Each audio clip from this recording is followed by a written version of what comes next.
அண்ணாமலை சொல்றார், அறிவாலயத்துல செங்கல் தான் உருவ போறாராம். அந்த வரலாறு அவருக்கு தெரியாது. அப்பதான் அவர் சின்ன பிள்ளையா இருந்திருப்பார். மீண்டும் ஒரு மொழிப்போரை சந்திக்கும் நிலை ஏற்படும். அந்த எச்சரிக்கையை சொல்லுகிற அறப்போர் தான் இங்கே தொடங்கி இருக்கிறது. தமிழ்நாட்டிலே இன்றைக்கும் மோடி வித்தை எடுபடாமல் இருப்பதற்கு காரணம் 1965 நடைபெற்ற இந்திய எதிர்ப்பு போராட்டம் தான்.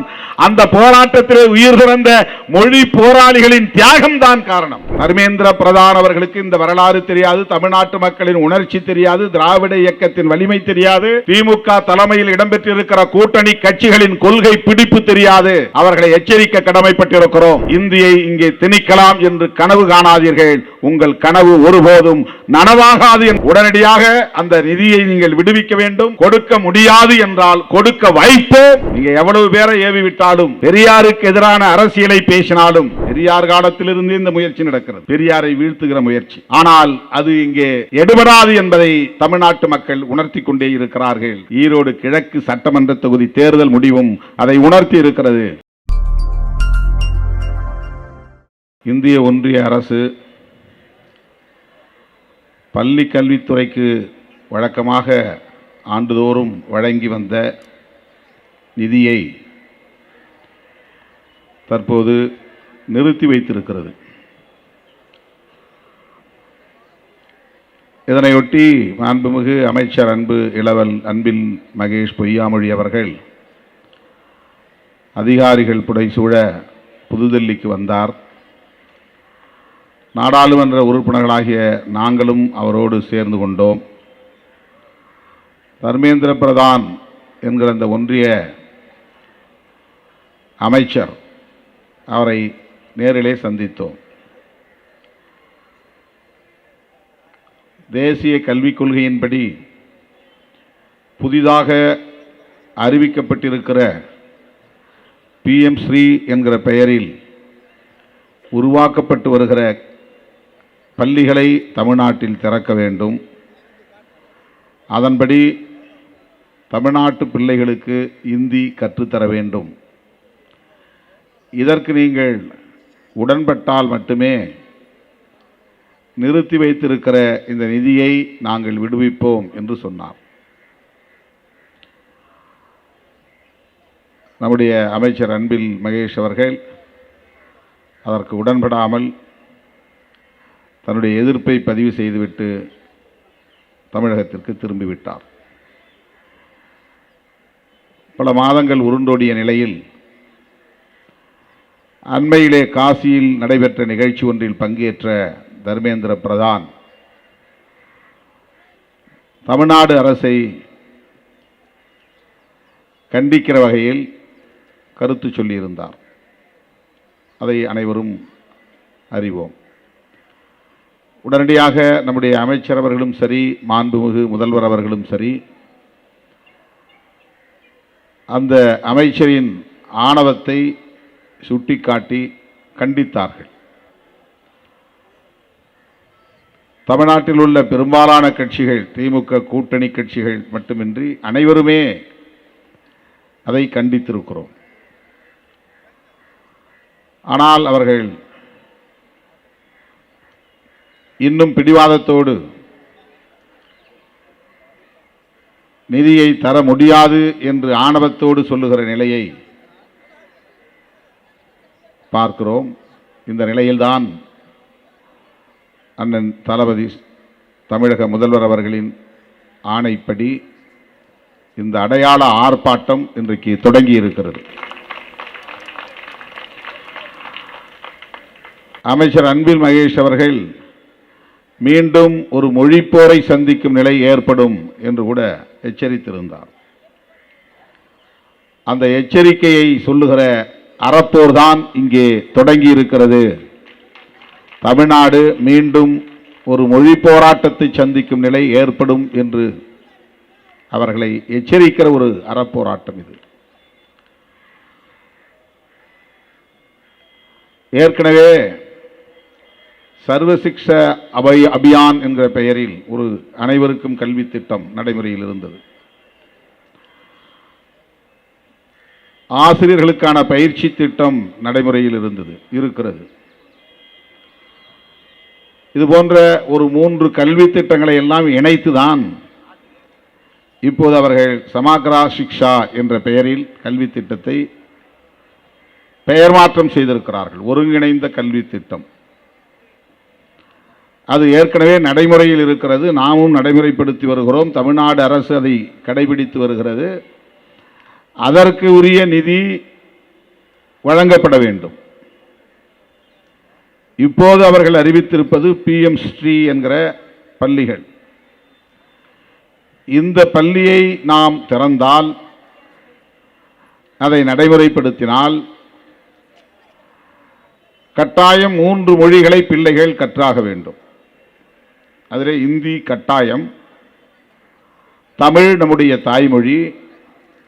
அவர்கள் போனா போகட்டும், உங்கள் தாய்மொழியையும் கற்றுக்கொள்ளுங்கள் என்று இரக்கம் காட்டியிருக்கிறார்கள். தாய்மொழியையும் கற்றுக்கொள்ளலாம். ஆங்கிலமோ அல்லது ஏதேனும் ஒரு இந்திய மொழியை 3ஆவதாக கற்றுக்கொள்ளலாம். அவர்களுடைய பார்வையின்படி இந்தி என்பதுதான் முதன்மையானது, கட்டாயமானது.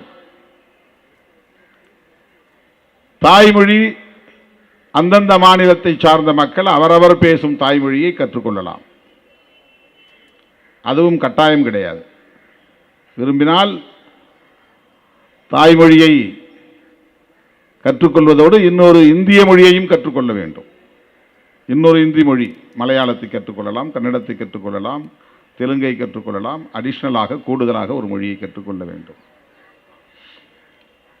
இந்த மும்மொழி திட்டத்தை அவர்கள் திணிப்பதற்கு என்ன காரணம் என்றால், இந்தியா முழுவதும் ஒரே மொழியை பேசுகிற ஒரு நிலையை உருவாக்க வேண்டும்.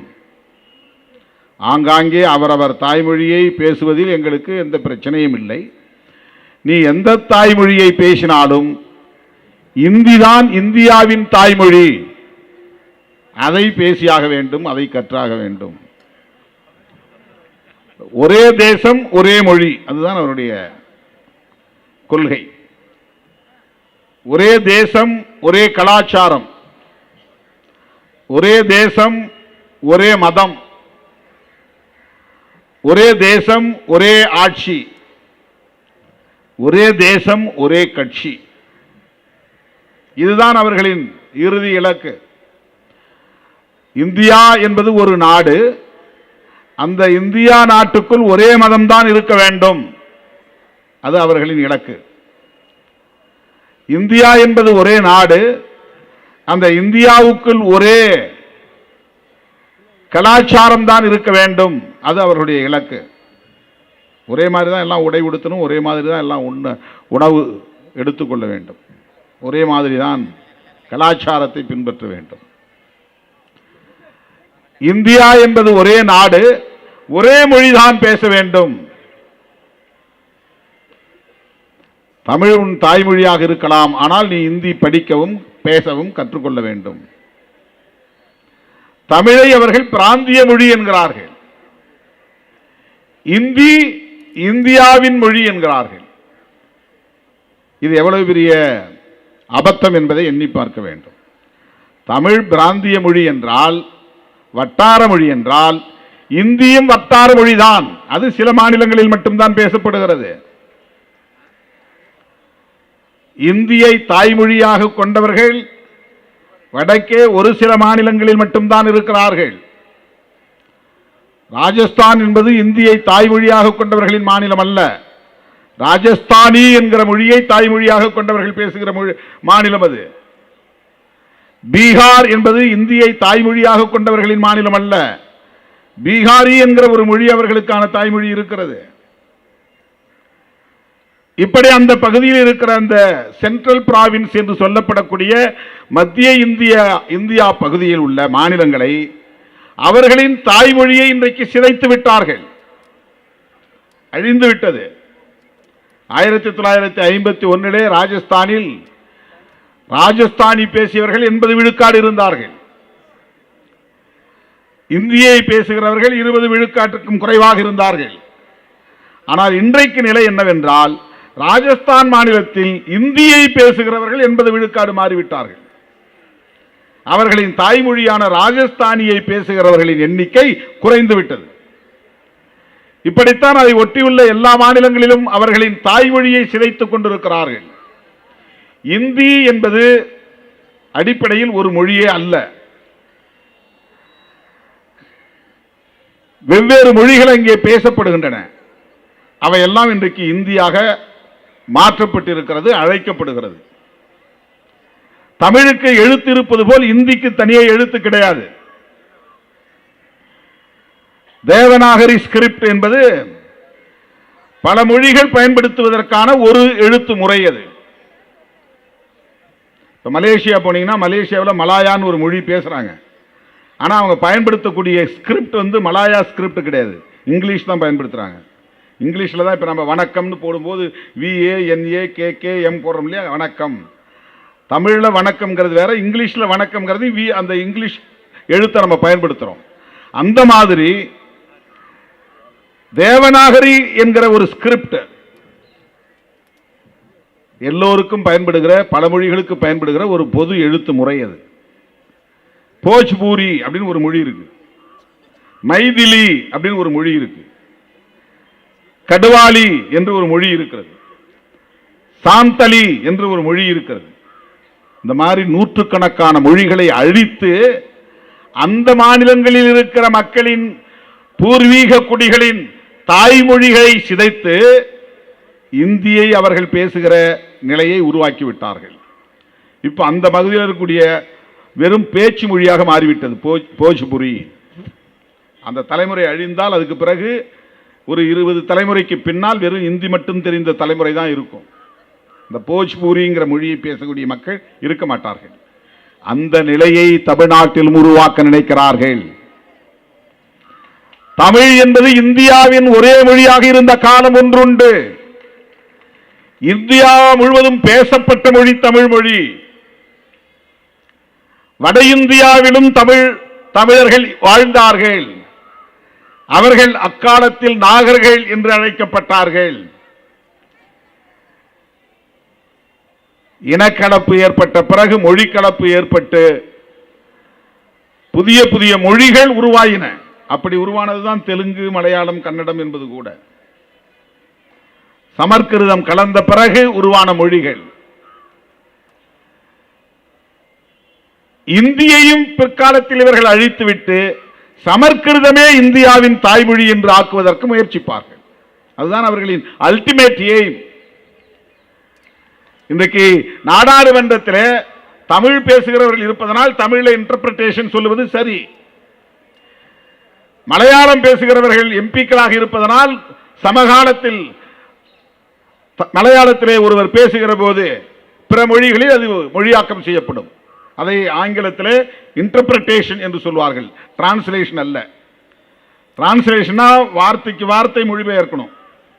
இன்டர்பிரேஷன்னா யூகத்தின் அடிப்படையில் இதுதான் திருமாவளவன் பேசினாரு தமிழ்ல அப்படின்னு அவன் இந்தியில சொல்லுவான். அதுல சில கண்டென்ட் மட்டும் போகும். அப்படி கம்ப்ளீட் டிரான்ஸ்லேஷன் இருக்காது, முழுமையான மொழிபெயர்ப்பு இருக்காது. நாம சொல்ற நகைச்சுவையெல்லாம் அதில் போகாது. நாம செய்விக்கிற கண்டனம் எல்லாம் அதில் இருக்காது. அவங்க அந்த மாதிரி நகைச்சுவையா பேசினாங்கன்னா நமக்கு தெரியாது இங்கிலீஷ்ல இன்டர்பிரேஷன் பண்ணும்போது. இப்போ சமஸ்கிருதம் பேசக்கூடிய எம்பிக்கள் அங்க யாராவது இருக்கிறாங்களான்னா இல்ல. ஆனால் சமகாலத்தில் சமஸ்கிருதத்தையும் நாங்கள் மொழிபெயர்ப்போம் அப்படின்னு ஒரு இன்டர்பிரேட்டர் போட்டு வச்சிருக்கிறாங்க. பேசுறதுக்கு ஆளே இல்லாத மொழிக்கு புதிதாக ஸ்பீக்கர் அந்த ஓம் பிர்லா ஒரு அறிவிப்பை செய்து அறிவிப்பது கூட்டத்தொடரில் தமிழ்நாட்டிலிருந்து 40 நாடாளுமன்ற உறுப்பினர்கள் போகிறோம். எனவே தமிழில் பேசுவதை கேட்டு ஆங்கிலத்திலே சொல்லுவதற்கு ஒரு இன்டர்பிரேட்டர் தேவை. ஆனால் சமஸ்கிருதத்திற்கு எதற்கு இன்டர்பிரேட்டர்? அதை மொழியாக்கம் செய்து சொல்வதற்கு எதற்கு ஆள்? இதுதான் பாரதிய ஜனதாவின் அரசியல். புரிந்து கொள்ள வேண்டும். அவர்கள் சமஸ்கிருதத்தை ஏன் உயர்த்தி பிடிக்கிறார்கள் என்றால், அமித்ஷாவின் தாய்மொழி சமஸ்கிருதம் இல்லை, மோடியின் தாய்மொழி சமஸ்கிருதம் இல்லை. மோடியும் அமித்ஷாவும் சமஸ்கிருதத்தை தாய்மொழியாக கொண்ட பார்ப்பனர்களுக்கான எடுபிடிகள், வேலையாட்கள், சேவையாட்கள். அவர்களுக்காகத்தான் அவர்கள் அரசியல் செய்கிறார்கள், அவர்களுக்காகத்தான் அவர்கள் ஆட்சியில் இருக்கிறார்கள். அதிகாரத்தை வென்றெடுக்க துடிக்கிறார்கள். அவர்கள் என்றால் யார்? அவர்கள் ஆர்எஸ்எஸ் காரர்கள். ஆர்எஸ்எஸ் இயக்கம் என்பது அகில இந்திய பிராமணர் சங்கம்.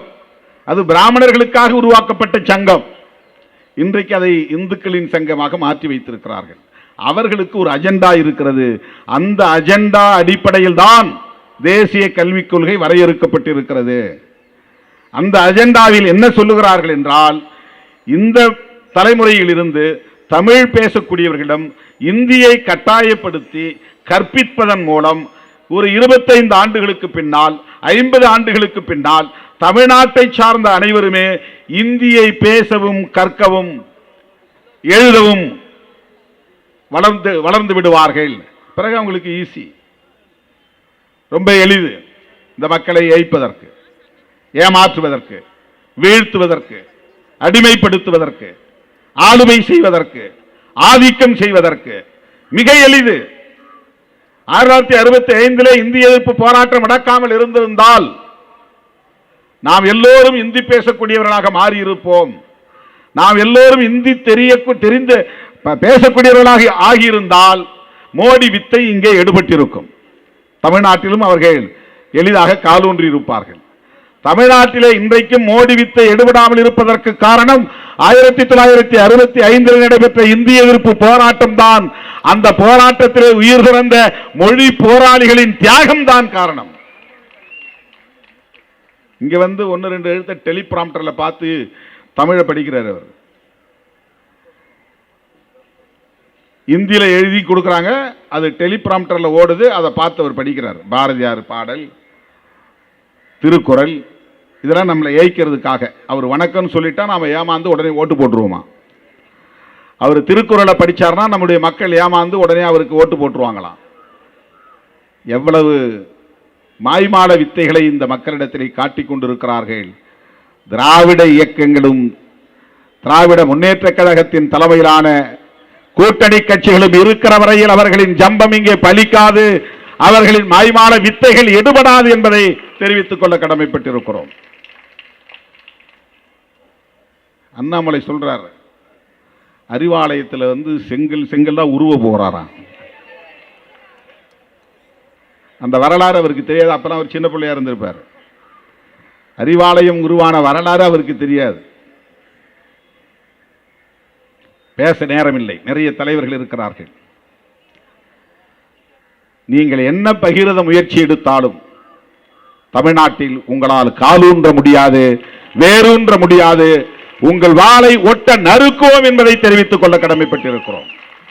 நீங்க எவ்வளவு பேரை ஏவி விட்டாலும், பெரியாருக்கு எதிரான அரசியலை பேசினாலும்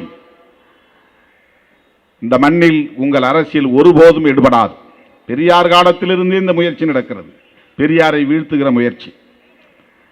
ஆனால் அது இங்கே எடுபடாது என்பதை தமிழ்நாட்டு மக்கள் உணர்த்தி கொண்டே இருக்கிறார்கள். ஈரோடு கிழக்கு சட்டமன்ற தொகுதி தேர்தல் முடிவும் அதை உணர்த்தி இருக்கிறது. இப்போ இந்தியா டுடே சர்வே சொல்லுகிறது, திமுக கூட்டணிக்கு கூடுதலாக 5% வாக்குகள் அதிகரித்திருக்கிறது. 3.5 ஆண்டு கால ஆட்சிக்கு மக்கள் அளித்திருக்கிற நற்சான்று இந்த ரிசல்ட். ஆகவே தர்மேந்திர பிரதான் அவர்களுக்கு இந்த வரலாறு தெரியாது, தமிழ்நாட்டு மக்களின் உணர்ச்சி தெரியாது, திராவிட இயக்கத்தின் வலிமை தெரியாது, திமுக தலைமையில் இடம்பெற்றிருக்கிற கூட்டணி கட்சிகளின் கொள்கை பிடிப்பு தெரியாது. அவர்களை எச்சரிக்க கடமைப்பட்டிருக்கிறோம். இந்தியை இங்கே திணிக்கலாம் என்று கனவு காணாதீர்கள். உங்கள் கனவு ஒருபோதும் நனவாகாது என்பதை எடுத்து சொல்லி, PMC என்கிற பள்ளியை ஒருபோதும் திறக்க மாட்டோம், அடித்து சொல்லுகிறோம். சட்டமன்றத்தில் தீர்மானம் நிறைவேற்றுவதற்கு இன்றைக்கு தமிழ்நாடு அரசு தயாராக இருக்கிறது.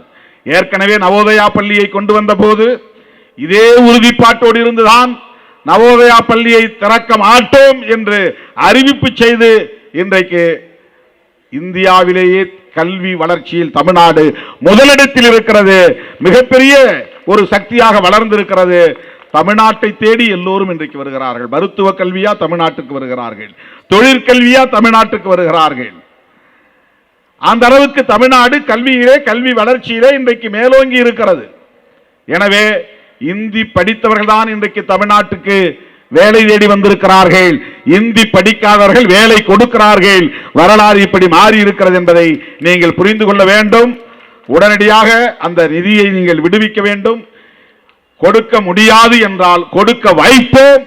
அந்த அளவுக்கு போராட்டம் இன்னும் தீவிரமடையும் என்பதை சொல்லி இந்த வாய்ப்புக்கு நன்றி கூறி முடிக்கிறேன். நன்றி, வணக்கம்.